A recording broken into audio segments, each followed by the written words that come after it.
कृषि से विज्ञान जुड़े तो तकनीकों का ज्ञान मिले, खेतों की तस्वीरों में हरियाली का रंग भरे, किसानों की तकदीरों में खुशहाली का संग रहे। कृषि दर्शन, कृषि दर्शन, कृषि दर्शन, कृषि दर्शन, कृषि दर्शन, कृषि दर्शन, कृषि दर्शन, कृषि दर्शन। कार्यक्रम कृषि दर्शन में आप सभी किसान भाइयों का स्वागत है। मैं हूं रमनी। किसान भाइयों, चलिए हम आ गए हैं आपके सामने लेकर ढेर सारी जानकारियां, मगर उससे पहले हम आपको दिखा देते हैं कृषि समाचार। नमस्कार, कृषि समाचार में आपका स्वागत है। मैं हूं सौम्या। आइए देखते हैं आज कृषि समाचार में क्या है खास। पलामू के पशुपालकों को अनुदान पर दुधारू गाय देने की है योजना। सिमडेगा में मछली बीजों की उत्तरजीविता के लिए प्रशिक्षण कार्यक्रम का आयोजन। पपीता के बेहतर उत्पादन के लिए लगाए उन्नत प्रभेद पूसा ड्वार्फ। अब समाचार विस्तार से। राष्ट्रीय कृषि विकास योजना 2016-17 के तहत पलामू के पशुपालकों को बैंक ऋण सह सरकारी अनुदान पर दुधारू गाय दिया जाएगा। इसमें कमर्शियल डेयरी योजना के तहत 20 दुधारू गाय या भैंस दिया जाएगा। इसमें अनुसूचित जाति के स्वयं सहायता समूह, सहकारी दुग्ध समिति के सदस्य और युवा शिक्षित बेरोजगार लाभ ले सकते हैं, जबकि मॉडर्न डेयरी योजना के तहत 50 गाय या भैंस दिया जाएगा। इसमें लघु उद्यमी, प्रगतिशील किसान और युवा शिक्षित बेरोजगार लाभ ले सकते हैं। इस योजना से लाभ लेने के लिए 13 सितंबर 2016 तक जिला गव्य विकास कार्यालय पलामू में आवेदन पत्र जमा कर सकते हैं। सिमडेगा जिला मत्स्य विभाग की ओर से रामगढ़ के सभी प्रखंड के सभी पंचायत के मत्स्य पालकों के लिए प्रशिक्षण सह प्रशिक्षण शिविर का आयोजन किया जा रहा है। प्रखंडवार तरीके से ये शिविर 6 सितंबर से 15 सितंबर तक चलेगा। इस प्रशिक्षण सह प्रशिक्षण शिविर में मछली पालकों को तालाब, आहार, डोभा जैसे जल निकायों में मत्स्य बीज संचयन के बाद बीजों की उचित देखरेख के बारे में जानकारी दी जाएगी, ताकि मछली उत्पादन में वृद्धि हो सके। बकरी पालक भाई, बकरियों के स्वस्थ छौने ही आपके भविष्य की पूंजी है। इस मौसम में उनके बेहतर स्वास्थ्य के लिए इन्हें पीने के लिए गुनगुना पानी दें, बाहर चराने के लिए तेज धूप में ना ले जाएं, ना ही बकरियों के झुंड के साथ चरने के लिए भेजें। किसान भाइयों, यदि आप बकरी पालन के व्यवसाय से जुड़े हैं और इसमें अधिक से अधिक लाभ कमाना चाहते हैं, तो एक बात का ख्याल आप अवश्य रखें कि स्वस्थ छौने ही आपके इस व्यवसाय की पूंजी है। बरसात के इस मौसम में उनके स्वास्थ्य की विशेष देखभाल की आवश्यकता होती है। इस मौसम में आप उन्हें पीने के लिए गुनगुना पानी दें, बाहर चराने के लिए तेज धूप में ना ले जाएं, ना ही बकरियों के झुंड के साथ चरने के लिए भेजें। बकरियों के आहार की बात आप करें तो बरसात के सीजन में जब भी बकरियों को आप चराने के लिए भेजिए तो आप निश्चित रूप से ध्यान दीजिए कि उसमें पानी न बरसा हो, 2-3 घंटे पानी बरसा हो, और तेज धूप में जो है कभी भी उनको चरने के लिए बाहर न भेजिए। और जब भी चरने के लिए भेजिए तो उनको पानी पिला के भेजिए, ताकि बाहर का गंदा पानी न पी। किसान भाई, आप यदि बागवानी फसल पपीता का फल बाग लगाना चाहते हैं तो सितंबर से अक्टूबर महीने तक फसल लगाने का काम कर सकते हैं। पपीता के बेहतर उत्पादन के लिए पूसा ड्वार्फ या कुर्ग हनी ड्यू नामक उन्नत प्रभेद लगाएं। किसान मित्रों, यदि आप पपीता की खेती करने जा रहे हैं तो अधिक उत्पादन के लिए आप पूसा ड्वार्फ, कुर्ग हनी ड्यू नामक प्रभेद का ही इस्तेमाल करें। इसे लगाने का समय है सितंबर से अक्टूबर महीना।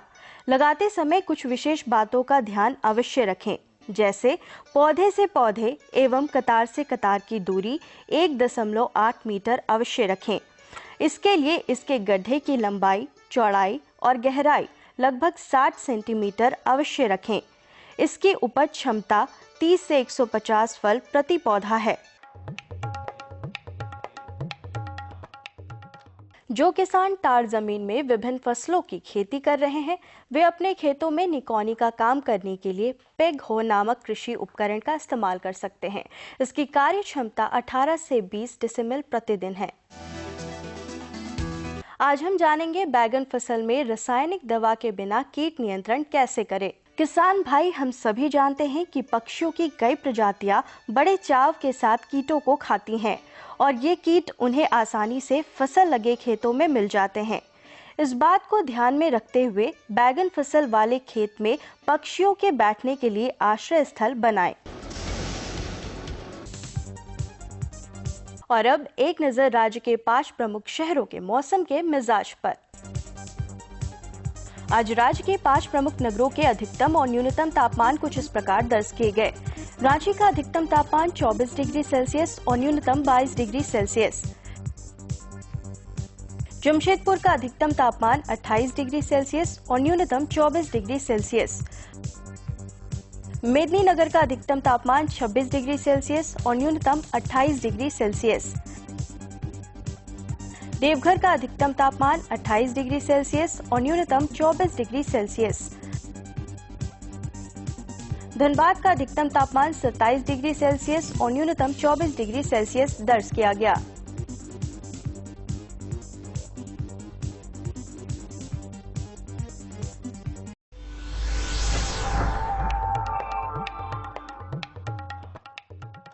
और अब मंडी भाव में आइए नजर डालते हैं अनाजों के भाव पर। आज कृषि उत्पाद बाजार समिति चाईबासा में विभिन्न खाद्यान्नों के थोक भाव कुछ इस प्रकार दर्ज किए गए। चावल मोटा 2000 रुपए से 2200 रुपए, चावल मध्यम 2100 रुपए से 2400 रुपए, गेहूं 1800 रुपए से 2000 रुपए, दाल अरहर 13000 रुपए से 14000 रुपए, दाल मसूर 7500 रुपए से 8000 रुपए, दाल चना 10000 रुपए से 11000 रुपए, सरसों तेल 10900 रुपए से 12000 रुपए, चीनी 4100 रुपए से 4500 रुपए, आलू 1800 रुपए से 2000 रुपए और प्याज 1400 रुपए से 2100 रुपए प्रति क्विंटल रहा। कृषि समाचार में आज इतना ही। अगले दिन अगले अंक में फिर मुलाकात होगी कुछ ताज़ा तरीन खबरों के साथ। तब तक के लिए दीजिए इजाजत। नमस्कार, जोहार। तो किसान भाइयों, आप देख रहे थे कृषि समाचार, जिसमें आपने ली कृषि संबंधी बहुत सारी जानकारियाँ। मौसम के मिजाज से लेकर मंडी के भाव के बारे में भी आपने जाना। तो किसान भाइयों, वक्त हो चला है एक और छोटे से विराम का, तो आप कहीं मत जाइएगा, क्योंकि हमें आपको देनी है ढेर सारी जानकारियाँ। ये लो और बताओ। बस। अरे ये क्या भैया जी, बस इतनी सी रासायनिक खाद? किसानी छोड़ रहे हो क्या? किसानी नहीं, नादानी छोड़ रहे हैं। मिट्टी की जांच कराई है। अब तो लाला जी जितनी जरूरत है उतने ही उर्वरक खेत में डालेंगे। हाँ, किसान भाई आज ही अपने जिले की नजदीकी भूमि परीक्षण प्रयोगशाला में मिट्टी की जांच जरूर करवाएं और मिट्टी में पोषक तत्व, नमी व पौधे के विकास को देखते हुए केवल जरूरत के अनुसार ही पोषक तत्व डालें। और हाँ, मिट्टी में गंधक, जस्ता, बोरोन जैसे सूक्ष्म पोषक तत्वों का पता लगाना भी न भूलें। उर्वरक और जैविक खाद के सही उपयोग से भूमि का उपजाऊपन बनाए रखें, उत्पादकता बढ़ाएं, खर्चा घटाएं और बहुमूल्य विदेशी मुद्रा बचाने में भी सहयोग दें। और हाँ, धीमी गति से नाइट्रोजन उपलब्ध कराने वाले उर्वरकों जैसे नीम लेपित यूरिया को प्राथमिकता दें और यूरिया का पत्तों पर छिड़काव करें। अरे वाह, तू तो सचमुच समझदार हो गया रे। अधिक जानकारी के लिए संपर्क करें जिला कृषि अधिकारी या किसान कॉल सेंटर। किसान भाइयों, अगर बारिश का मौसम है और हमको पता है कि हमारे फसलों में ज़रूरी है कि हम उनकी उचित तरीके से देखभाल करें। मेरा मतलब है कि अगर उनमें कीट लग जाए तो उसको जो है हम किस प्रकार से नियंत्रण करेंगे, इसके बारे में हमें जानकारी तो होनी चाहिए। अगर खासकर हम बात करें बैगन की खेती की, तो किसान भाइयों, अगर आपने बैगन की खेती कर रखी है तो उसमें अगर कीट लग जाते हैं तो उसका हम नियंत्रण किस प्रकार से करेंगे, इसके बारे में हम आपको देंगे ढेर सारी जानकारियाँ। किसान भाइयों, अपने कार्यक्रम में आपको कई बातों की जानकारी देते हैं और आज इसी क्रम में हम आपको जानकारी देंगे कि बैगन फसल में कीट व्याधियों को किस तरह से नियंत्रित करें। और इस पर जानकारी देने के लिए हमारे साथ विशेषज्ञ के तौर पर जुड़े हैं डॉक्टर जयपाल सिंह चौधरी सर। अभी बरसात का मौसम चल रहा है और हमारे किसान भाई जो है सब्जी की खेती में लगे हुए हैं धान के अलावा। तो अभी जो सब्जी की खेती है उसमें खासकर अगर बैगन की बात करें तो उसको कौन कौन से ऐसे कीट हैं जो कि प्रभावित कर सकते हैं मौसम के हिसाब से? जैसे आपने बहुत अच्छा पूछा किसान भाई, बहुत बैंगन की यहाँ पे बहुत अच्छी खेती भी होती है, लेकिन सबसे ज़्यादा यहाँ पे कीटनाशकों का और जो भी हमारे रोगनाशक हैं उनका प्रयोग होता है। लेकिन इससे पहले जानना ज़रूरी है कि कौन सा कीट और कौन सी बीमारी है जिनका नियंत्रण करना ज़रूरी है। किसान भाइयों को बताना चाहूँगा कि जो आप किसान ऊपर से देखते हैं, तना देखते हैं, तने में कुछ से ऊपर से आपका सूख जाता है और तोड़ने पे छोटा सा उसमें पिल्लू दिखाई देता है। ये कीट आप जैसे ही लगाते हैं वहीं से आक्रमण शुरू कर देता है और बाद में आप शुरुआती महीने में जैसे ही आप ट्रांसप्लांटिंग करते हैं, बिचड़े को उखाड़ के आप खेत में लगाते हैं, कुछ दिन बाद से ही दिखाई देने लगता है और फिर बाद में जैसे ही फल लगते हैं उसमें फल में भी छेद कर देता है। तो इस जो कीट है उसको फल एवं तना छेदक बोलते हैं। यह पहला कीट है जो आपको बहुत ज़्यादा परेशान करेगा, खासकर से बरसात के इस समय में। दूसरा जो कीट है, आप देखते हैं कि आप धान के खेत में जाते हैं, बहुत सारे फुदका टाइप का आपके उछल करके आता है, सब हरे हरे रंग का रहता है, जिसपे काला धब्बा रहता है, बहुत छोटा मच्छर जैसा कीट दिखता है। वो आपके बैंगन में जैसे ही आपका धान बुआई हो जाएगा, धान के पास में जो खेत लगा हुआ है उसमें वो कीट बहुत ज़्यादा पत्तियों पे आके रस चूसेगा। तो ये जो जिसको ग्रीन लीफ होपर है जो आपके खेत में आएगा, दूसरी ये समस्या आपके मुख्य रूप से देखने को मिलेगी। और तीसरी बहुत बड़ी समस्या है कि आप जैसे ही बैंगन लगाते हैं, बैंगन बहुत अच्छा बढ़ता है आपका पौधा, और बढ़ने के बाद में जैसे ही फूल आकर के फल बनने लगते हैं तो आपका पूरा पेड़ सूखने लगता है। इसमें आपको जो डिफ्रेंशिएट करने के लिए ज़रूरत वो है कि जैसे ही डिफ्रेंशिएट आप तना भेदक और इस रोग में जैसे डिफ्रेंशिएट करना है, तो इसमें क्या होगा कि जैसे ही आपका फूल आएगा, फूल से फल बनना शुरू होगा, तो पूरा पेड़ ऊपर से सूखता हुआ पूरा नीचे की तरफ सूख जाएगा, पूरा पेड़ सूखेगा उसमें। और जबकि तना जो छेदक है उसमें आपकी एक डाल सूखेगी। तो इस दोनों में, और उसको जब एक डाल सूख रही है उसको तोड़ेंगे तो उसमें कीट मिलेगा। और इस वाली जो रोग है जिसको हम बैक्टीरियल ब्लाइट बोलते हैं, जीवाणु मुरझा रोग बोलते हैं, जो उस समय में आता है और एक बार शुरू होने के बाद में आपके पेड़ जगह जगह से मरने शुरू होते हैं, पूरा खेत खाली हो जाता है। तो ये मुख्य बीमारी है जिसका भी उपचार एक बार आने के बाद में बहुत मुश्किल है, लेकिन पहले से सावधानी बरतने से आप इसका कर सकते हैं। तो किसान भाइयों को इन्हीं 3 चीज़ों पे मुख्य रूप से बैंगन के खेत में ध्यान देने की ज़रूरत है। तो क्या कुछ शुरुआती दौर में ही असावधानी हमारे किसान भाई करते हैं, उसकी वजह से ये आता है, या ये नियमित रूप से इन कीड़ों का प्रकोप होता ही है? जैसे हम बरसात वाले बैंगन की बात कर रहे हैं, बरसात वाले जो भी बैंगन है वैसे पूरे जो साल भर लगाते हैं उसी में समस्या रहती है, लेकिन बरसात वाले की जो भी बैंगन है उसमें जीवाणु मुरझा रोग जो है उसकी समस्या बहुत ज़्यादा बढ़ जाती है। उसके साथ में तना फल छेदक और जो तीसरा जो लीफ होपर जिसको मैं बोल रहा था, फुदका जिसको आप बोलते हैं आम भाषा में, तीनों का इस मौसम में ज़्यादा ही कुछ प्रकोप होता है और उनका नियंत्रण भी नहीं हो पाता है, क्योंकि हम कीटनाशक का जैसे ही छिड़काव करते हैं वहाँ पर बारिश हो जाती है, आपका कीटनाशक धुल जाता है, तो उसका नियंत्रण करना बहुत मुश्किल होता है। तो इसीलिए पहले से आपको सावधानी बरतने की ज़रूरत है। जब भी आप बैंगन का गाछ तैयार करते हैं, बिचड़ा तैयार करते हैं, तो सबसे पहले वहाँ पे बीज को उपचार ही करके बोएं। उपचार करने के लिए आप बेविस्टिन का प्रयोग पहले करते थे, आज भी करिए। अगर आप बाजार से बीज खरीदे हैं तो उपचारित होता है, लेकिन फिर भी आप उसके लिए आप उपचारित करिए बेविस्टिन 3 ग्राम के हिसाब से, और उसके बाद में बेविस्टिन से उपचारित करके आप बीज को छाया में सुखाइए। फिर उसके बाद में जो गोछू नाम का कीटनाशक आता है उससे भी आप बीज उपचारित करिए, जो आमतौर पे किसान भाई नहीं करते हैं, क्योंकि बेविस्टिन से करने के बाद में गोछू से सूखने के जैसे आपका पहले वाला सूखा छाया में, उसको गोछू से करके आप जो बिचड़ा तैयार कर रहे हैं या कर चुके हैं उनके लिए नहीं, जो करेंगे उनके लिए बीज को उपचारित करें। और जो बिचड़ा तैयार कर चुके हैं उनके लिए दूसरा है कि जैसे ही वो अपना बिचड़ा जहाँ से लगा करके और खेत में लेके जाते हैं, तो उस बिचड़ा में वहाँ पे आप कॉन्फिडोर नामक दवा होती है, उस दवा को 1 ml 2 लीटर पानी में मिला करके इस कॉन्फिडोर दवा को पहले ड्रेंच कर दीजिए। जहाँ पे ड्रेंच मीन्स जहाँ सिंचाई जल देते हैं उसके साथ में मिला करके आप बिचड़ा में दे दीजिए। जैसे आपको कल बिचड़ा उखाड़ के लगाना है तो 1 दिन पहले आप दे दीजिए, उससे वो दवा आपका अंदर चला जाएगा और शुरुआती रूप से आपका जो बिचड़ा है उसको खेत में प्रोटेक्शन देगा। और जैसे अगर बिचड़ा नहीं लगाने का आप 5 से 7 दिन बाद लगाएंगे तो अपने बिचड़े को जो मच्छरदानी रहती है उससे ढक कर रखें, क्योंकि चारों तरफ ऊपर से आप बना लीजिए त्रिपाल की तरह और ढक के रखिए, तो वहाँ पे आपका कीट का प्रकोप पहले से शुरू नहीं होगा। आपका जो बिचड़ा है वो अच्छे से दौर में इसको नियंत्रित कर यस, बिचड़ा लगाने के बाद में 10 लाइन के बाद में अगर 1 लाइन आप हरा धनिया जिसको बोलते हैं उसकी पत्ते लगाएंगे, उस वाला पेड़ जो पौधा लगाएंगे, तो उससे ये कीट की 2 क्यारी के बीच में 1 धनिया 10 लाइन के बीच में 1 लाइन धनिया, 1 लाइन धनिया पत्ता जरूर लगाएं। उससे क्या होगा कि जो आपका कीट है वो आपका प्रतिकर्षित होगा, दूर भागेगा, आपके मुख्य जो जो फसल है उस पे कीट नहीं आएगा। तो ये आप ट्रैप के रूप में प्रयोग कर सकते हैं किसान भाई इस समय में। और अगर आपको बाद में ज़रूरत पड़ रही है तो अगर पहले से नीम आधारित, क्योंकि बैंगन जो है बहुत ज़्यादा खाते हैं, ये कीटनाशकों को बहुत ज़्यादा अवशोषित करता है, तो ऐसे कीटनाशकों का पहले रूप से प्रयोग करें जो कम विषैले हो आदमियों के लिए और इसके साथ में कीड़ों पे ज़्यादा प्रभावकारी हो। तो नीम आधारित जितने भी आपके कीटनाशक हैं उनका छिड़काव करें। तो छिड़काव करने के लिए आप जब भी मौसम साफ हो तब शाम के समय में छिड़काव करें, और अगर हो सके तो इस समय में स्टिकर ज़रूर मिलाएं बारिश में, क्योंकि आपका कीटनाशक धुल जाएगा।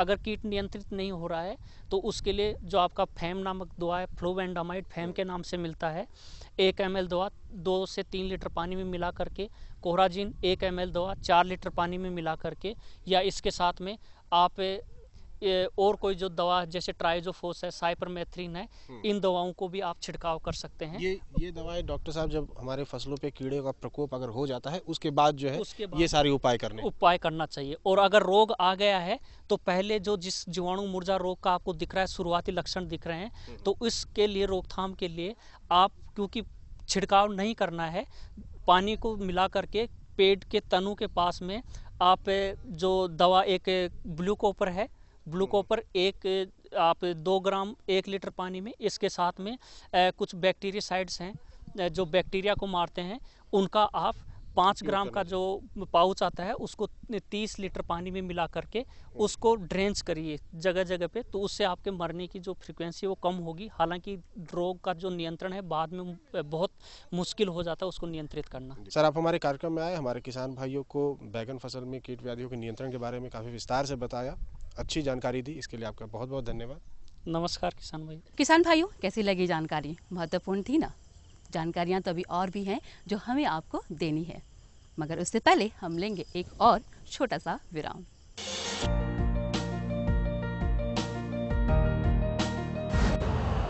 यूरिया का स्वदेशी उत्पादन 70 लाख टन बढ़ाने के लिए 6 उर्वरक संयंत्रों का उद्धार किया जा रहा है। FCIL के गोरखपुर, सिंदरी, तलचर और रामागुंडम संयंत्र, HFCL की बरौनी इकाई और BVFCL की नामरू फोर्थ। सोने पर सुहागा ये है कि देश में अब बनेगा सिर्फ नीम लेपित यूरिया, क्योंकि इससे होगा किसानों का फायदा ही फायदा। अनाज का उत्पादन 10% तक बढ़ेगा, बढ़ेगी 10 से 15% नाइट्रोजन क्षमता।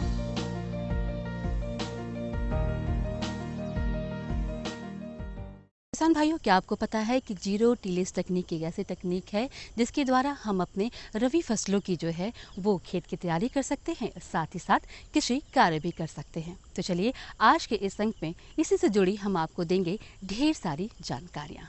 आज हम नए नए यंत्रों का प्रयोग कर रहे हैं और इसी कड़ी में आज हम जानेंगे कि जीरो टिलेज द्वारा रबी फसल का खेती कैसे करें और इसमें उन्नत तकनीक क्या क्या है। इस बारे में जानकारी देने के लिए हमारे साथ मौजूद हैं डॉक्टर राजीव कुमार जी। तो साहब, जब यंत्रों की बात करते हैं तो आज हमारे किसान के पास अनेकों यंत्र हैं, लेकिन एक यंत्र नई आई है जो है कि जीरो टिलेज पावर। तो यह क्या है और इसका उपयोग हमारे किसान भाई कैसे करें? Zero tillage seed cum fertiliser drill, जिसको कि बिना जुताई बीज बुआई यंत्र भी कहते हैं, ये खासकर रबी के मौसम में इसका उपयोग बहुत ही अच्छा होता है। गेहूं की खेती के लिए इसका उपयोग किसान भाई अगर करें तो काफ़ी गेहूं की पैदावार बढ़ा सकते हैं वो। इसके पीछे जो कारण है कि हमारा बहुत सा समय धान कटने के बाद खेत के तैयारी में चला जाता है, तो इस प्रकार के कृषि यंत्रों का उपयोग अगर किसान बंधु करते हैं तो खेत की तैयारी के लिए उनको ज़्यादा समय नहीं लगता है। कारण कि जो झारखंड में ज़्यादातर किसान गेहूं की खेती करते हैं वो धान के फसल काटने के उपरांत ही वो अपना गेहूं की खेती करते हैं। और जैसा कि आपको ज्ञात है कि गेहूं की खेती के लिए 15 नवंबर से लेकर 15 दिसंबर तक का जो समय है वो उपयुक्त माना गया है। लेकिन जब धान काटते हैं और उसके बाद खेत को तैयार करके गेहूं लगाते हैं तो हमारा जो ये समय है ये निकल जाता है और ज़्यादातर किसान बंधु गेहूं लगाते लगाते उनका जनवरी प्रथम सप्ताह भी चला जाता है। तो इन समय को बचाने के लिए जब हमारा धान कट जाता है 5 दिसंबर या दिसंबर के पहले सप्ताह में, तो खेतों में इसको जो है सिर्फ इस यंत्र के माध्यम से या इस यंत्र का उपयोग उन खेतों में किया जा सकता है जहाँ की नमी जो है, जो अंकुरन बीज का होता है उसके लायक हो। इसको देखने का बहुत ही सरल उपाय है। किसान बंधु चाहे तो खुद जब खेत पे चलेंगे तो उनके पैरों का निशान खेत पे आना चाहिए, और ये या फिर ट्रैक्टर अगर खेत में डालते हैं तो चक्के का निशान अगर खेत में आ जाए तो समझिए कि जीरो टिलेज के उपयोग करने के लिए उनका उत्तम समय है। अक्सर हमारे किसान भाई देखते हैं कि धान काट के छोड़ देते हैं, उससे उनकी खेत की नमी बर्बाद हो जाती है और बाद में फिर पटवन की समस्या आती है, पटाना पड़ता है, उसके बाद खर्च भी ज़्यादा आता है। तो यह जीरो टिलर पावर उन किसानों के लिए बेहतर है, लेकिन हम जानना चाहेंगे कि जीरो टिलेज पावर के लिए जब खेत की बुआई करेंगे इससे, तो क्या कोई प्रशिक्षण की ज़रूरत है या फिर यह जीरो टिलर पावर जो है हमारे किसान भाइयों को कैसे उपलब्ध होगी? किसान भाइयों, जीरो टिलेज जो बीज बुआई का यंत्र है, तो इसके लिए आपको बहुत ज़्यादा प्रशिक्षण की आवश्यकता नहीं है। लेकिन कोई भी मशीन अगर हम बुआई के लिए कोई भी यंत्र का इस्तेमाल करते हैं तो खेत में उतारने से पहले उसका एक कैलिब्रेशन कर लिया जाता है। कैलिब्रेशन का तात्पर्य यह है कि अगर हमारा बीज दर गेहूं के लिए 80 किलो प्रति हेक्टेयर है तो मशीन को खेत में उतारने से पहले ये हमको जांच लेना चाहिए कि हमारा जो मशीन है वो 1 हेक्टेयर में 80 किलो बीज ही गिराए।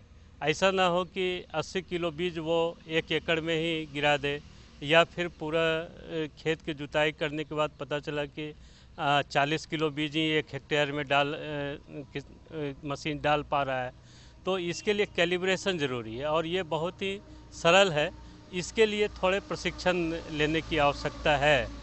और सबसे जो सहूलियत है इस मशीन में कि इस मशीन का जो फार होता है वो बस एक चीरा लगाता है, जिसके कारण कि आपका खेत जब धान कटता है उस समय आपका खेत को जुताई करने की आवश्यकता नहीं है और आपका खेत में इस मशीन को चला दें और इसमें एक तरफ आप दानेदार खाद का प्रयोग कर सकते हैं और बीज का प्रयोग साथ साथ कर सकते हैं। और इसमें सावधानी यही बरतनी है कि जब खेत में इस मशीन को चलाएं तो उसके बाद पाटा ना दें, क्योंकि पाटा देने से ये जो चीरा जो ये मशीन लगाता है उसको दब जाने की संभावना होती है, जिसमें कि उसकी अंकुरण क्षमता जो है फिर प्रभावित होगी। लेकिन अब हम जानना चाहेंगे कि झारखंड प्रदेश में अगर देखते हैं तो लोग गेहूं बहुत ज़्यादा उपजाते हैं, तो ऐसे में जीरो टिलर पावर का महत्व उनके लिए क्या होगा? और जो पहले खेती करते आ रहे हैं और आज जीरो टिलर पावर के द्वारा करते हैं, उन दोनों के बीच आपको क्या अंतर नजर आया? जो झारखंड में जो भी किसान अभी गेहूं का उत्पादन कर रहे हैं उसमें से जीरो टिलेज का प्रयोग बहुत कम ही किसान कर रहे हैं, जिसके चलते कि उनकी उत्पादन क्षमता बहुत कम हो रही है। तो जब झारखंड के किसान इस मशीन का प्रयोग करना शुरू करेंगे तो उनका जो 10 दिन का समय खेत की तैयारी में और फसल के बुआई में लगता है, वो समय जब कम हो जाएगा तो उसकी उत्पादन क्षमता काफ़ी बढ़ जाएगी। और जो किसान गेहूं की खेती में अगर मुनाफा नहीं कमा पा रहे हैं तो लागत चूँकि खेती का इसमें कम हो रहा है, तो जिसके चलते उनका मुनाफा काफ़ी बढ़ जाएगा और गेहूं की खेती करने के लिए किसान जो है वो ज़्यादा सक्षम होंगे। अगर कृषि यंत्रों का सही उपयोग और सही कृषि यंत्रों का उपयोग किसान भाई करेंगे तो उनका जो खेती का लागत है वो काफ़ी कम होगा। कारण कि खेती के लागत आजकल नए नए बीज आ रहे हैं, नए खाद के आ रहे हैं, दवाइयाँ तरह तरह की काफ़ी महंगी आ रही हैं, जिसके चलते कि खेती की लागत काफ़ी बढ़ती जा रही है और मुनाफा नहीं होने के कारण जो हमारे युवा वर्ग हैं वो खेती से मुंह जो है मोड़ रहे हैं। लेकिन जब खेती का लागत कम होने के साथ उसमें फ़ायदा नज़र आने लगेगा और जो हमारे किसान हैं और हमारे युवक हैं खेती को एक रोज़गार के रूप में अपनाने लगेंगे तो पुनः जो बेरोज़गारी की इतनी समस्या है वो खत्म हो जाएगी और हमारे युवा वर्ग ज़्यादा से ज़्यादा खेती की तरफ जुड़ेंगे। भाइयों, आपने देखा कि आप खेती पहले भी करते थे, लेकिन यंत्रों का जब प्रयोग करेंगे तो समय भी कम लगेगा और लागत भी कम आएगी। तो किसान भाइयों, अभी आप ले रहे थे जीरो टिलेज तकनीक के बारे में ढेर सारी जानकारियाँ। तो चलिए हम आपको सीधी ले चलते हैं अब IMD पुणे, जहाँ हम आपको किस संबंधी देंगे ढेर सारी जानकारियाँ। भारतीय मौसम विभाग से प्राप्त जानकारी के अनुसार आज झारखंड के कुछ एक इलाकों में भारी बारिश का अनुमान है। शेष सभी जगहों पर हल्के से मध्यम दर्जे की वर्षा होगी। किसान भाई धान फसल में जल जमाव के लिए मेढ़ों को मजबूत कर ले ताकि फसलों के लिए खेत में जल निकास की व्यवस्था करें।